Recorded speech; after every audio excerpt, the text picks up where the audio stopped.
Hello, Texoma. Thanks for staying up with us. Topping your news tonight, the Republican National Convention was set to start tomorrow morning. What started as a night of fun ends with at least 4 people behind bars. Good evening, Texoma. Those 12 soldiers are returning from a tour of duty from Afghanistan and truly were given a hero's welcome this afternoon. Tomorrow will be the first day of classes for students throughout Texoma, but the big day isn't just making the kiddos nervous. Absolutely correct. Mitt Romney's pick for his vice presidential running mate has changed the dynamics of the 2012 campaign. Bail is now set for a woman who was arrested and charged with the death of a motorcyclist during a car crash yesterday morning.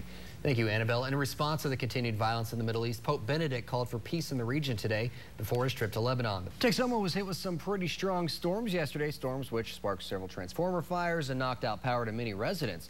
But that's nothing compared to what happened overnight in Dallas, where flooded streets left several drivers trapped in their cars. One man is behind bars after he leads authorities on a high-speed motorcycle chase yesterday afternoon.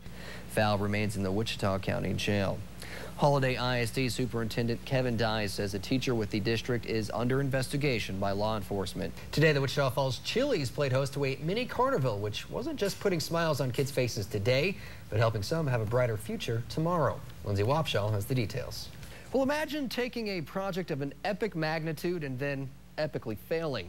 A man who for years has been turning heads by taking long walks around his neighborhood in Austin wearing nothing more than shoes, socks, and a thong. Well, it turns out it's perfectly legal, but why in the world would someone want to do that? Jim Swift has the answer. 3 days before the Democratic National Convention, Mitt Romney likened Barack Obama to a failed football coach with a win-loss record on jobs of 0 and 23 million. But the president fired back as the contest moved through big battleground states. Steve Handelsman has the story. The president and Mitt Romney not the only ones rooting on college football teams today. So did thousands of people across the nation.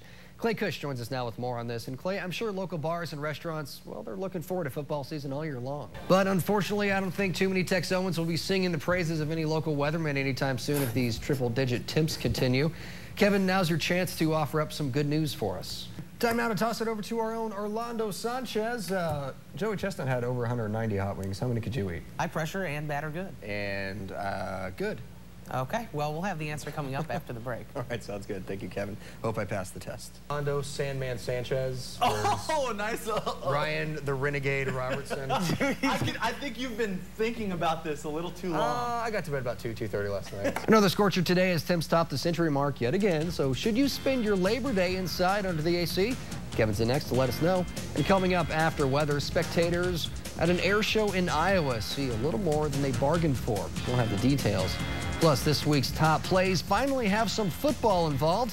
It's been too long, Texoma. Orlando has a breakdown of the weekend's action in Sports Sunday. We'll be right back. There absolutely are some new additions, Doug, most noticeably the new field that you see behind me. Now, while this isn't the first time a game has been played on the new field, it is the first time a team from Wichita Falls will have the chance to defend their new home turf. Yeah, Doug, the back room has been turned into Estes campaign headquarters.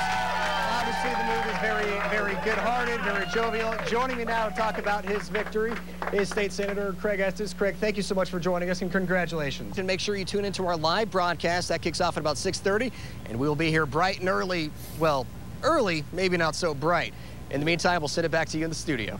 Most artists will tell you inspiration can strike at almost any time. However, sometimes it's not so much what inspires an artist, but where they find it. I just like working with wood, and it just became a hobby. I never got really serious about it. I didn't think I was good enough, you know. Devin Crump hasn't been an artist for very long, but his skills are improving. He recently completed work on this model ship. Basically, someone said I couldn't do it. I never know what I can do until someone basically dares me. Unlike other artists, Devin's workshop isn't in a basement, or a garage, or behind his house. It's in a storage room at the county jail. My charges is for theft of property, copper,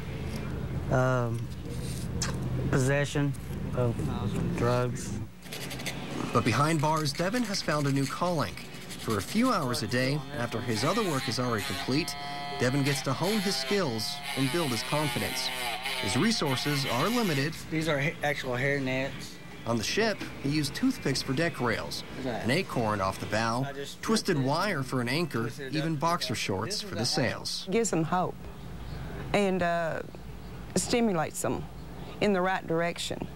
Like, you know, I can be something different than what maybe I was before. Devin hopes when he is released, his newfound abilities will help him stay on the straight and narrow. If I can get a job doing something like this, something I love, you know, I'll be there every day, you know, no questions asked. In the meantime, he will build his clientele as he works towards the day when he rejoins society and leaves this life of crime in the dark.